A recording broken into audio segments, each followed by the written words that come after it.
Welcome back, everybody, to another episode of the Dental Boardroom Podcast. Let's jump right into the episode today. I think this is going to be one of our best episodes. That's just my opinion. I think this is going to be one of our best because we are interviewing one of our longtime clients who we sort of were with her throughout most of her ownership, I believe, and then through the sale of her dental practice, where she has now transitioned into consulting other practice owners. And it was such a remarkable journey for us to witness and be a part of, seeing her grow her practice. I remember always asking my colleague, Paul, who's on this podcast, Paul, how does she do it? So that's what we're going to talk about today. How did you do it? Why did you pivot into consulting now? Let me make an introduction. Dr. Megan Shelton, welcome to the Dental Boardroom Podcast. Thank you, Wes and Paul, for having me today. Great to be here. And I've got my colleague, Paul, who's been joining on a recent episode and may become a frequent guest to the show. Paul, welcome back. Thanks for having me. And being one of Megan's biggest fans, this is a good one to be a part of. So I think this one will be actually a really substantive podcast. And the reason why is because, Megan, your journey was just so remarkable. Here at Practice CFO, our mission of the company is literally make your journey remarkable.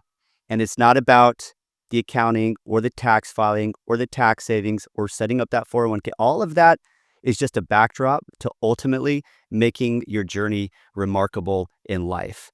And so we're excited to hear about that. And then Paul was Megan's CFO advisor here at Practice CFO for a few years, and was very involved in the strategic thought process of the practice, especially as it, of course, related to the financial side of owning a dental practice. So, Paul, excited to have you here and comment on your experience in working with Megan over the years. Let's kick it off. Question number one. Megan, let's go back. How did you get your start in dentistry, and what pulled you into ownership? I want to go back and really talk about your story. So head back to the beginning. Dentistry for me, I knew I was headed there since I was about age 12. I have no dentists in my family, so no one hung that shingle for me, unfortunately. I got to hang my own. But my mom's side, everyone in medicine, my dad's side, all in business. And that's a common question I get is, where did I get my business acumen? And I would say it comes from a few lessons I had growing up as a kid. And one that really stuck with me is I remember multiple times, I had to learn this multiple times, I would pick up a handful of, the Parmesan cheese packets at Pizza Hut.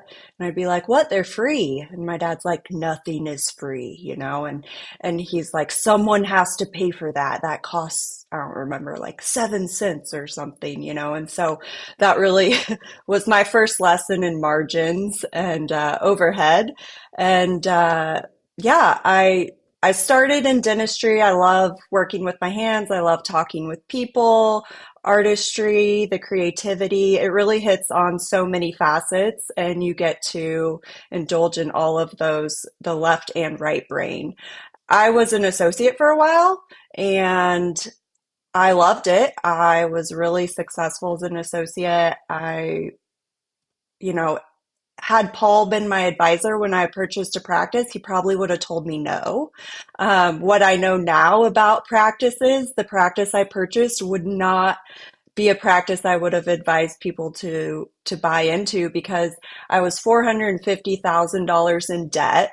I was making almost $300K as an associate, and I was looking at a practice that only generated around $400,000. And so it just wouldn't have supported the cash flow or my debt. And I took a leap of faith and, knew that I could do it. And so that's my story, how I got started. And Paul, where did you come into the mix with Dr. Shelton? Well, I came in, I think it was about more than 12, less than 18 months after you purchased, and you had kind of found your stride. And the general thought I received from her was, all right, now what?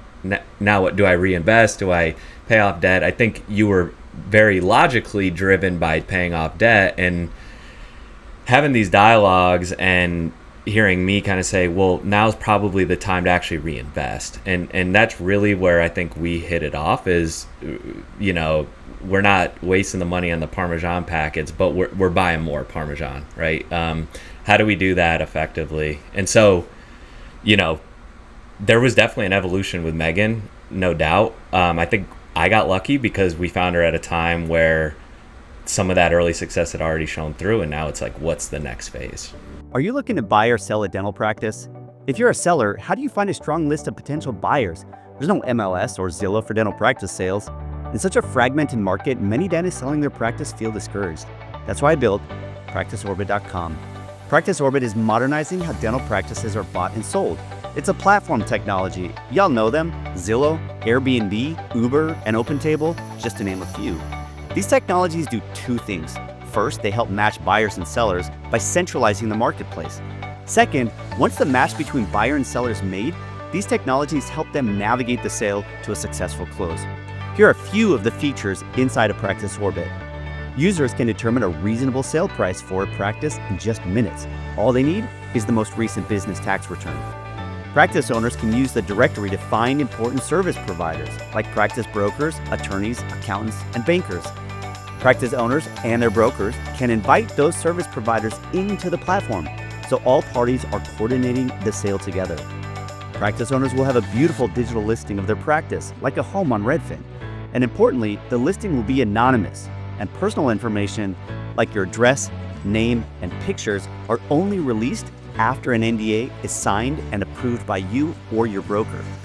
Practice buyers can create saved searches to be auto-notified when new listings come on the platform that fit their desired specialty and location. And hey, dental practice brokers, you can list all your practices on the site for free. By doing so, you'll get access to Practice Orbit's large pool of buyers, all of whom have created profiles and saved searches to be auto-notified when new listings come for sale. You can use the platform to introduce your listings to a targeted set of buyers. Additionally, and optionally, you can use the platform tools such as a built-in NDA, a customizable LOI, and a workflow tool to navigate the sale from LOI to closing. In fact, you can manage all your listings on the system from listing the practice to NDA to LOI and finally to closing the deal. Create your free account today at www.practiceorbit.com. And Megan, I know when you stepped into ownership, one of your philosophies, you've come in, you've talked to my team a little bit about your approach. And one thing you've said in your approach is that it was always both data-driven and heart-centered. So how did that evolve? Well, I would tie it back to my postdoctorate education at the Coy Center, having the data and a confident understanding of the science and the evidence gives me clarity to diagnose, treatment plan, all of that. The problem is that's not enough, that you can take all these courses, you can know all the science, but if you can't connect with your patients, you're really not going to have that next level of success in your practice. And so for me, it was really honing in my communication skills and being able to connect with the patients on a level of like what's important to them and how do I make health or complete health or ideal dentistry, how do I relate that to what's important to them so that they have peace of mind in what they're investing in and I'm not having to use scare tactics or feel like they're going to run into problems. So if I'm a patient, I'm in your chair and I may not be feeling pain yet, but you see it. It's going to be coming at some point. How do you frame, what questions do you ask in order to allow you to frame it in a way that makes it more impactful to me and my life? Well, it's not always just questions about dentistry, right? It's listening to your patient as you're spending time with them. It starts from the first phone call of them reaching out to your practice. My team taking notes, understanding what this patient values, what do they do in their spare time, do you play tennis? Do you enjoy golf? Do you have children? What are you doing with your time and your money if you don't have health to invest in, right? But ultimately, our health is going to affect how we show up in our tennis match, or, if we're going to have an emergency during a flight, those type of things. So being able to connect it to that. And, sure, it's just a tooth at the end of the day, but now the science and the evidence is leading us to see that it can affect our quality of life. And everyone's biggest phrase, I don't have time. Well, if you don't have time to stay healthy, how are we going to make time to repair those things when it does become a painful issue, Wes? Yeah, I recently had somebody share with me this cartoon image, and it showed these sort of like cavemen pulling a cart, and it had square wheels. And these two guys are just like heaving to pull this forward. And there's someone behind them who says, "Hey, can I tell you about this new invention?" And it was the will. And they're like, "I'm too busy. Talk to me later." And it goes back a little bit to Stephen Covey's 4 quadrants, where you have things that are urgent or non-urgent, and important and non important. And we tend to be super caught up in the urgent and important, which is valuable, but sometimes we miss the not urgent but important. And those are the ones that really catapult forward aspects to our life. But you have to make space to plant those things that are not urgent but critically important. All right, let me go on to my next question. So you grew this practice. So just sort of summarizing that one, really building trust, communicating well. You have to somehow juggle in there the time that it takes to build some trust, because you can't just jump in and say, "Here's what you need. Let's set your appointment." You've got to sort of nurture that relationship a little bit. But by nurturing that relationship, you get case acceptance a lot better. And you move up case acceptance 20, 30, 40%, you're going to be in a much better situation in your practice. Okay, let's go on to the next question. You grew your practice from $450,000 to $3.2 million. Now, how long did you own your practice? I own my practice, I don't know, around 6 years. 6 years. 6 years. That's essentially a startup at $450,000 Yes, to it felt like it. a $3.2 million practice here in San Diego. What were the key habits that made that possible? Oh, goodness. Well, there's a few, obviously, I think surrounding yourself with the right people is critical. A few of those people, obviously, Practice CFO played a huge part. And, I wish I could say I was paid to say that, but I'm not. And I'll say it over and over again. I'm a huge proponent of you guys. You guys have you not only look at the numbers, but you help us develop as individuals. And, Paul was one of those people who, when I said, "Okay, I want more, I'm not happy here," he said, "Well, let's get you investing in a coach." And so that started my journey with coaching. And from there, it continued to grow. But I think, we all think of athletes and they talk about practice, right? And so in my team, we made a lot of time to practice role playing. We weren't afraid to do that. We were uncomfortable while we did it, but we weren't afraid to dedicate the time to work on the practice and not just in the practice. And the other thing we did, we really honed in on our verbiage, and we identified that words matter, the way we use words, not minimizing the words we use, not minimizing the situation, but having truthful conversations with ourselves and with our patients. Well, I mean, at least from my perspective, I think that truthful commentary is, from what I saw, was the most important, because what I know about Megan, this wasn't just something she did. This was kind of who she was, honestly.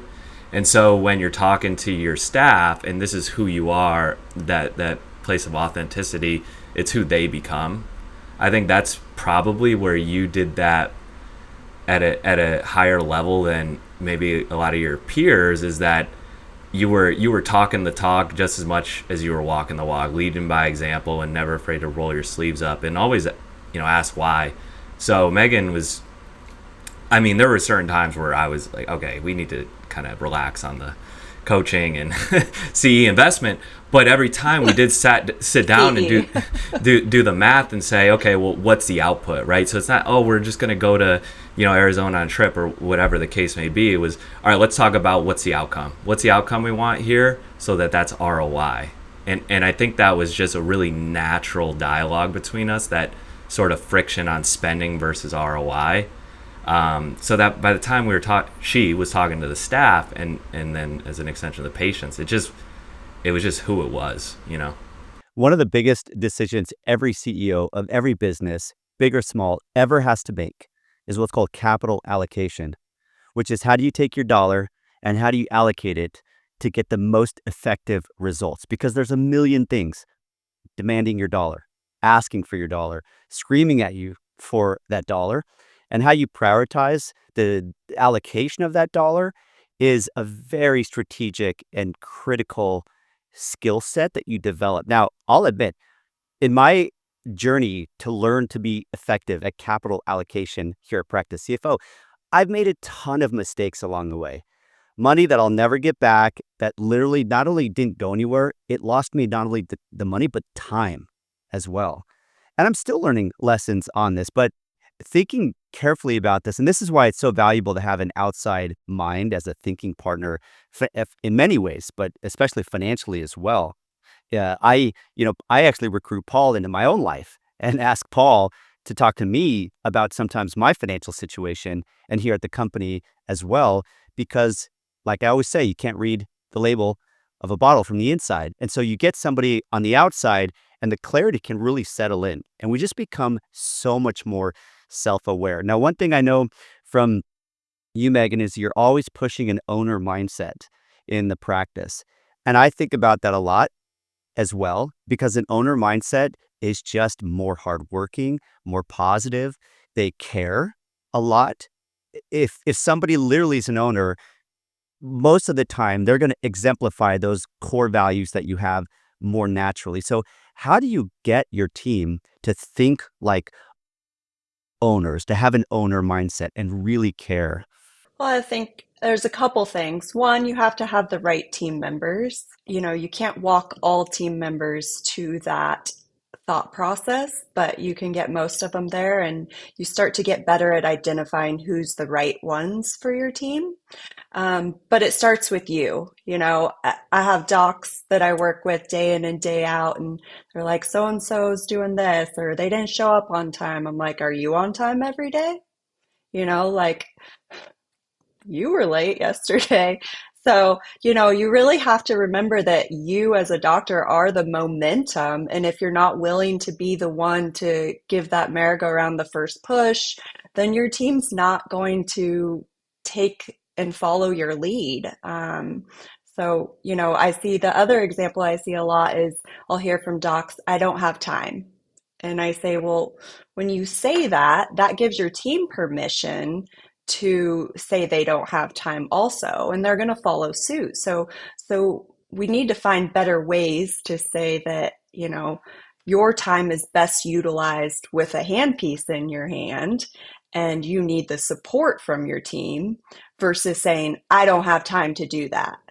That's not the message you want to deliver to your team. So, I didn't always have time, but I made time. And sometimes that looked like, missing out on a dinner at home, or most nights, honestly. Sometimes it looked like less hours of sleep. And, it comes and goes. You hear a lot of talk about balance, and I don't believe that balance exists. I think you really have to find your own rhythm and what works for your life. So, for me, you got to walk like Paul was saying. And gosh, when I did it, I didn't even have Chat GPT. So I had to really use my own time and my own resources to create systems and protocols for my team. Megan, so with that, Wes mentioned that sort of fourth quadrant of, important but not urgent, and that's where all of this stuff fits in. What sort of cadence did you develop with that? Is that something you were doing daily with your team? Was that an admin day? Was that some combination of the above? I mean, surely you have to block off some time in a consistent way to make this stuff happen. What worked for you? Absolutely. Yeah, so I found that if we didn't schedule it, it wasn't going to happen.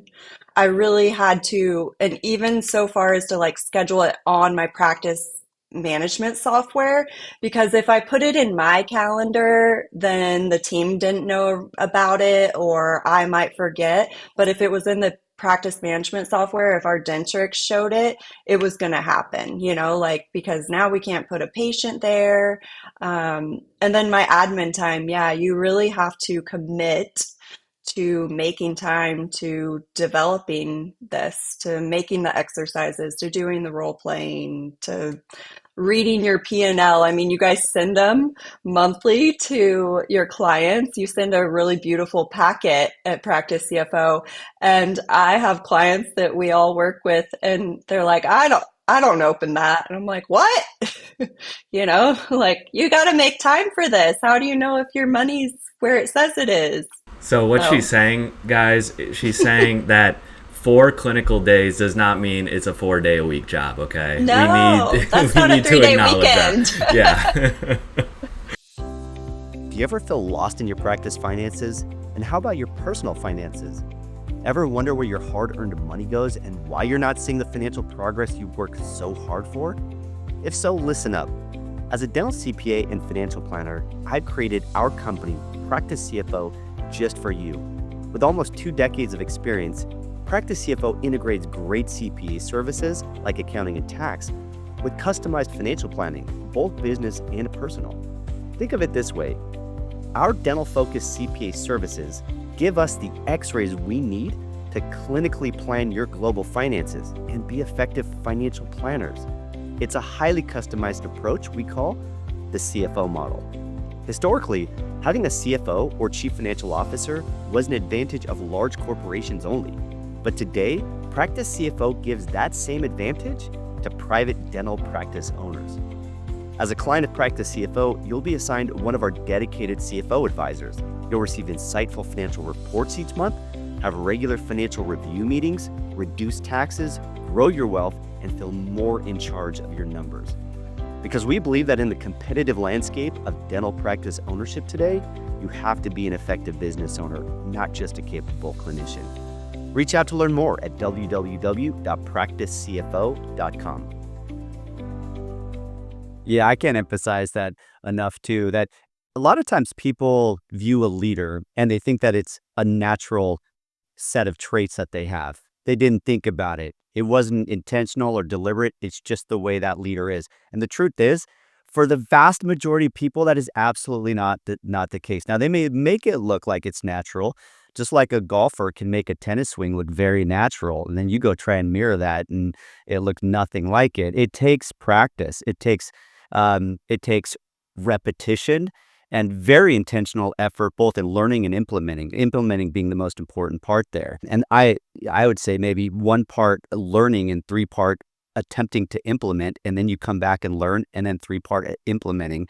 And that's how you learn that and grow. Now, one of the things that I've thought about a lot as a business owner, I want to ask you about this as well, is striking the balance between allowing or having a high tolerance for mistakes for both yourself and your team. I want to focus a little bit more on the team here, while at the same time, not allowing persistent, repetitive mistakes, making some of the hard choices with removing a staff member who isn't learning. But how did you find that balance in tolerating mistakes and recalibrating as you went in an efficient way?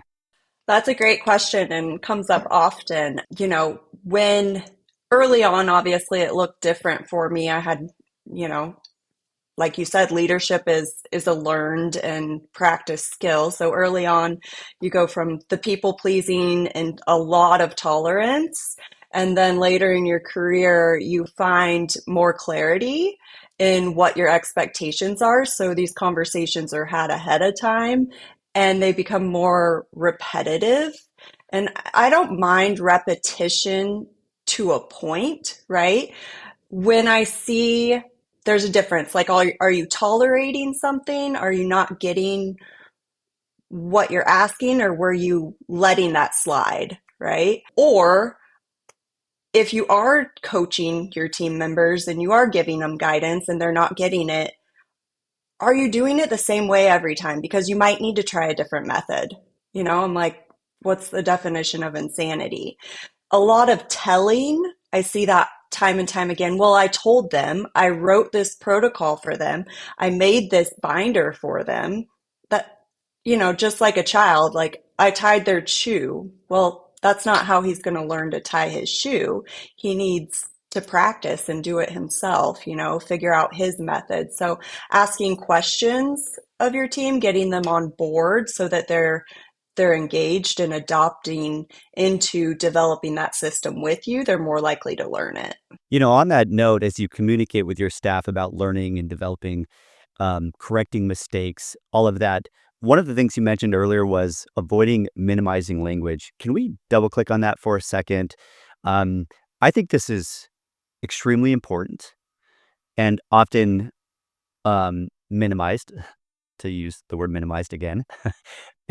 When you're talking with both patients and your staff, give me a few examples maybe of minimizing words that don't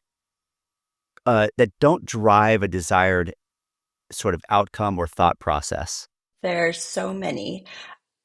One of the most common ones I hear in dental practice when we're talking with patients would be, oh, you have a small cavity.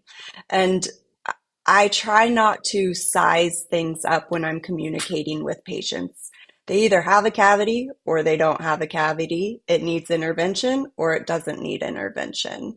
And if it doesn't need intervention, what are we going to change about their home care to improve the likelihood that we won't need intervention? But if I say it's small, now the patient starts thinking, well, maybe it doesn't need addressed, or maybe it's not going to cost me very much, or maybe it won't take very long to treat. And all of those things could be false. It could be a small cavity that has a large, existing restoration that's going to require a crown. Well, now the patient's very confused and they don't have a lot of confidence going into it. So I really try to eliminate those quantifying conversations with a patient, things that could minimize the value. When it comes to leadership, I hear all the time from docs, they'll implement something new or have something that they need, and they'll say, okay, moving forward, we're going to do da da da da da. Let's try it. And I'm like, what? What are we trying? Like, I thought we just said we're going to make this change, and now you just gave the team permission to backpedal if it's hard to make this change, right?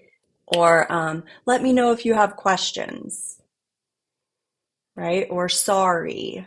And it's, you really have to be convicted in what you believe in, back to the clarity, and give that to the team. And, I've thought long and hard about this. I know this is the right thing for my practice.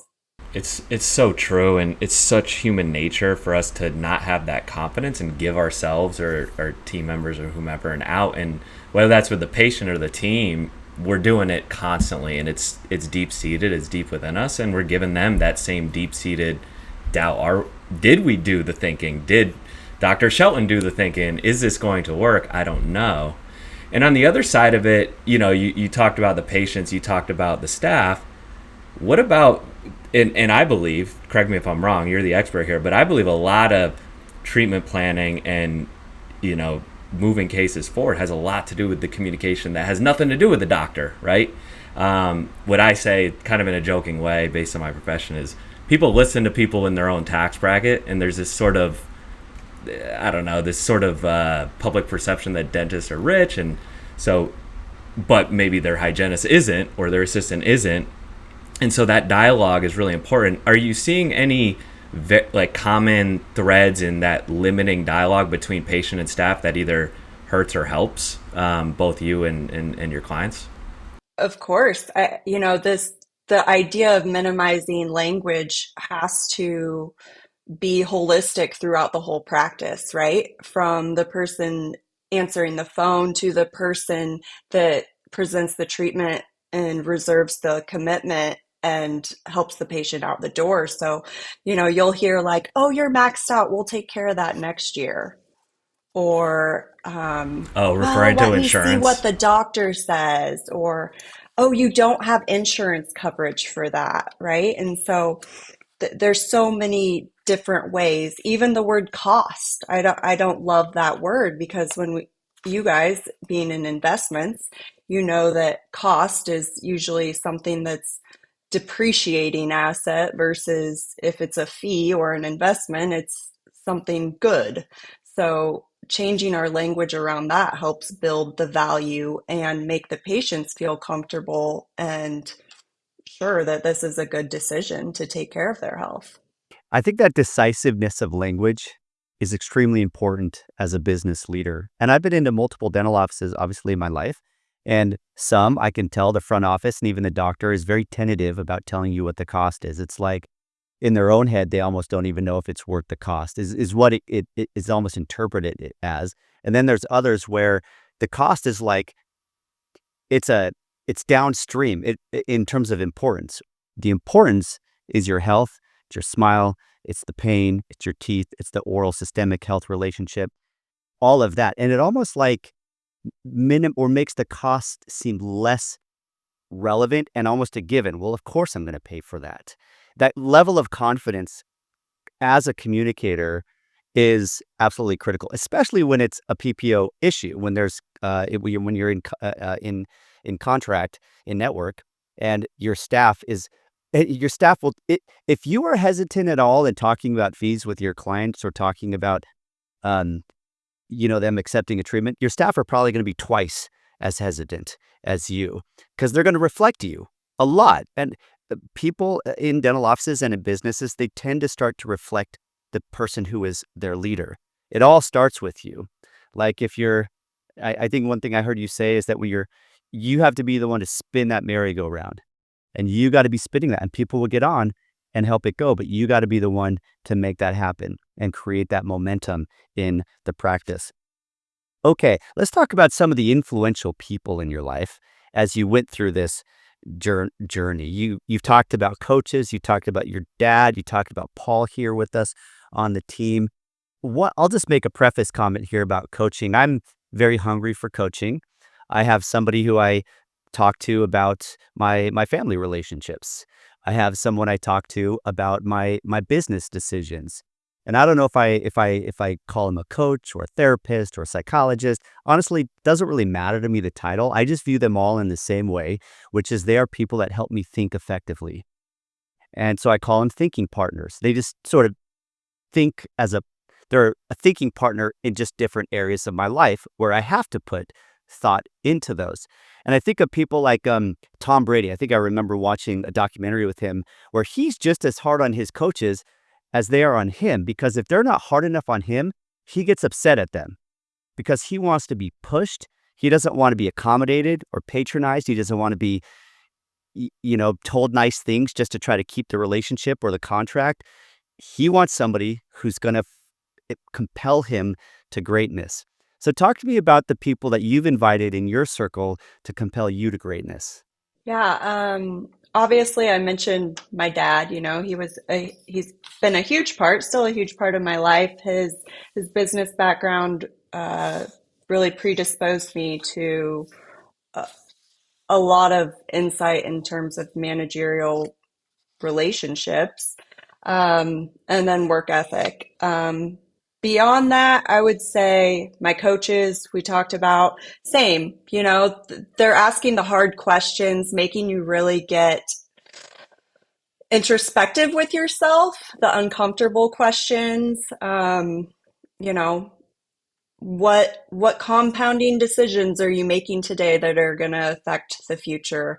What marginal thinking do we have? What limiting thoughts are we going through? So they really help you break through all of that. I aligned with a coach back when Paul referred me to someone, and she left that company, but she's still my coach today. So, I think every coach needs a coach, just like you, Wes. You're in such a position to influence many people, but you're still seeking advisement and continuing to grow. And then beyond that, I'd say clinically, Dr. Coyce, world class clinician and educator, but he taught me a lot about systems. And I think so many people go to the Coyce Center and they take away this idea that we're doing clinical dentistry at another level. And I think that's true, but there's two things that people miss when they go to the Coyce Center. And one is how he communicates with his patients. He uses Mrs. Jones a lot, and those lines I think are gold and they're worth the tuition alone. But the other thing he talks about is systems. And when you have a system in place in your practice or in your life, it removes having to think something through, right? And so it frees your mind to be able to do so much more, like connect with your patient. So if all my gloves are pink in every operatory, I don't have to look for my gloves. It's just so easy. My team doesn't have to wonder what size. Extra small in my office is pink. That's it. No one else gets pink gloves because it creates confusion. Um, you know, things like that. We have a certain color of paper for a new patient intake. No one interrupts if someone has that color of paper in front of them. There's just little things that limit our thinking, and then we try to create as many always and nevers, which Dr. Coyce talks about, because when you have exceptions is when you have confusion in your practice. And that's when your team doesn't know. And I hear it all the time. It starts with the doc. We're in a team meeting developing a system and they're like, what about for when this happens? And I'm like, no, no, no. We're planning for the 95% of the time. We really need to focus on that. Once we master that, then we can think when that situation arises. So Dr. Coy's huge. And then, you always have the doubter in your life that told you, don't buy that practice. It doesn't cash flow. It's not going to work. And, usually you're pissed off enough at that point when you take those type of leaps of faith that you bet on yourself. I'm not a gambling person. As Paul knows, he gets frustrated with me for that sometimes. I'm pretty risk adverse, but when it comes to betting on myself, I'm all in. Let me ask you a question. So you bought this, essentially a modified startup. You bought this practice doing 450,000 a year. How many ops did it have when you bought it, by the way? It had 4 ops. Okay, so it had 4 ops. That's good. But at 450,000, after paying your acquisition loan and your overhead, there's probably not a whole lot left. So how early on in your practice ownership journey did you hire Coyce? Well, I had started Coyce before I bought my practice. Wow. Okay, so you did seek out coaching early on. And one of the things I talk to doctors about is a lot of times they don't feel that they have the cash flow to afford to pay for coaching. In this case, we'll say a practice management sort of operational coach. And I often talk about the need to step back in your personal life and really budget, really live well below your means. Find a way to live well below your means. For younger docs, I always say keep living like you're in dental school, but that could apply to a 60-year-old doctor who just isn't breaking through, and we need to create extra cash that normally would come out of the practice to fund a personal life to try to keep it in the practice to invest in these things that will help catapult you forward, like leadership training, operational training, or financial management training as well. Did you ever feel like you had to make some of those sacrifices in your personal spending and your life in general in order to create the financial resource to invest in these enhancers known as coaches? Yes. So, well, fortunately, I had the mindset that CE and coaching was worth the investment. The other thing like docs will say I don't pay myself enough, and if you look though, they're spending a lot on CE or coaching, and I think you have to see that as part of your salary in a way.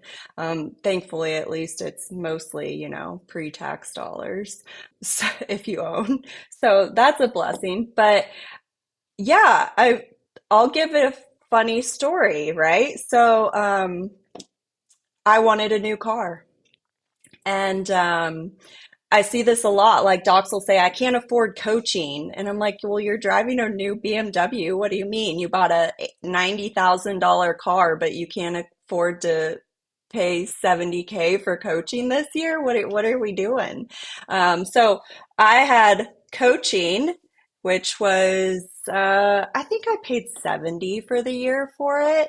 And then I also bought a car that year, cash, which was my biggest check that I wrote, myself in my life at that time. And I bought a Nissan Pathfinder because my lovely advisor, Paul, was encouraging me to make fiscally responsible decisions. Paul, We isn't still that the same car you drive, Paul? Was the same car I used to was, drive. was. So yeah, you got to make choices here, and it's like marginal thinking. What are you doing today for the long term? And we talk about this a lot, Paul and I, and it all worked out. I still have the car. I'm not driving it. My husband is, so things are fine. She's gonna hate me for saying this, but I feel like Megan definitely makes trades with herself to some degree. So it's okay if I'm gonna take this. What am I gonna give to the equation? Now, she has an affinity for handbags, so I've distilled it down to how many handbags are we giving up for this one? Right. And so it's our little joke, but it's so true, and we can make light of it because it's just the way it goes. If we're gonna make a sacrifice here, what are we giving on the other end of the equation? And I just think that's something that even when it comes to consumer decisions, it's an ROI decision. That's something people can take away, and I think I've actually learned that from her of how do I actually spend my money a little better, because having it sit in a bank account or in the S&P 500, that's all well and good, but there's got to be that balance. You got to make deals with yourself, and you got to kind of reinvest in your own happiness. Well, Paul always taught me, when it comes to equipment, even when it comes to like an employee, if you're onboarding someone, like, can we get 3x out of this investment minimum?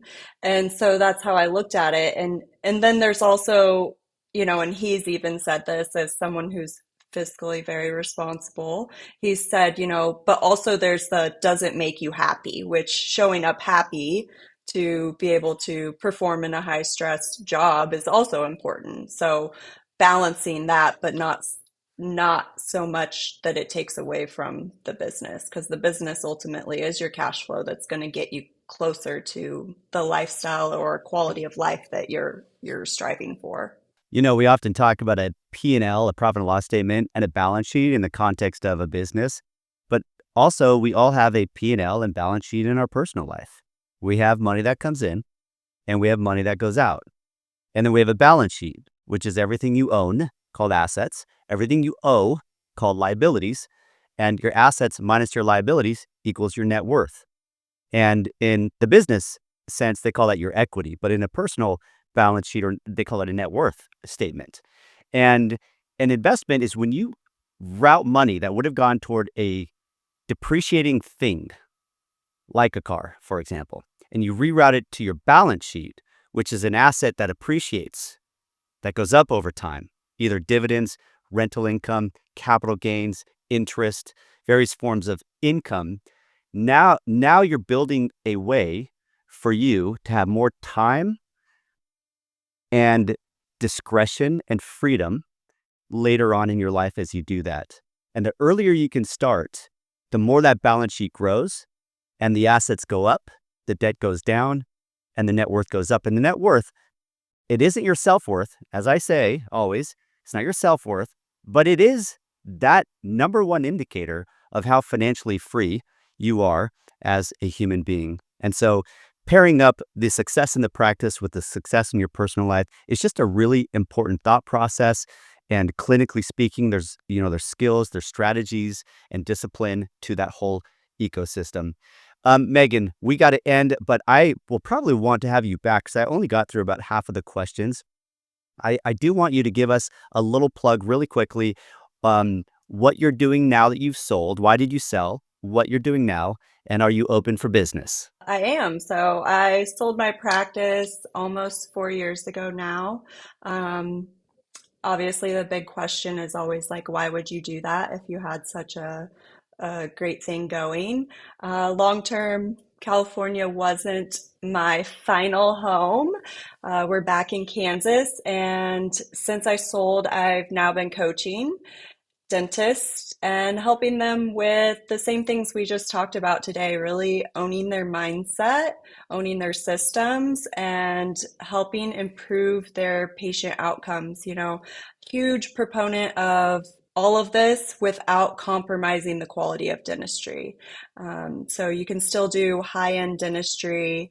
You can still, have that freedom and financial stability that allows us to have the, ability to drop your kid off at school in the morning or to take a trip once a year or 6 times a year if that suits you. But really just to give you the predictability and the the clarity to do that.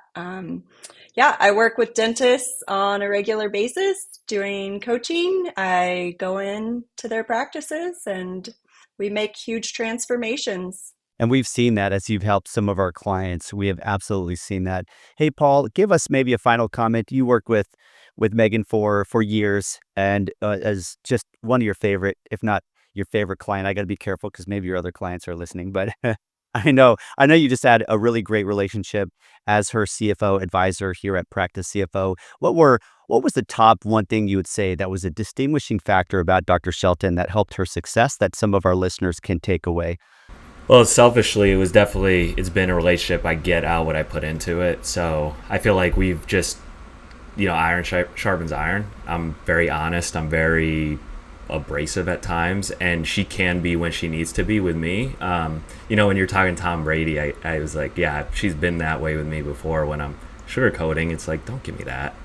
And so I think that's unique about her. But, we're talking people, we're talking quote unquote fluff to some degree, but she's not afraid to break open the spreadsheet. So as long as the data's there, she's going to analyze it. She needs guidance at times on what to sift through and what to focus on, and let's distill it to the 2 or 3 things for this meeting. But if there's data, there's action. And so that's just something we didn't talk about it too much today, but hopefully in another one we can kind of dive into some of those key metrics. I know that's been a huge part of kind of the way she drives change. And I'll just say one thing I've noticed in those people who tend to be successful in whatever their field is they were always thirsty for learning and self-improvement. It's just built into their nature. When they got a free minute, they're listening to a podcast on some subject that is going to help them improve, or they're reading a book, or they're meeting with the coach, or they're looking at their numbers. They're just engaging the world of learning. And I love that about you, Dr. Shelton. This has been great to have you on the podcast. And Paul also for joining. Thanks again. We will do it again. Thanks everyone for listening to another episode of the Dental Boardroom Podcast. Until next time.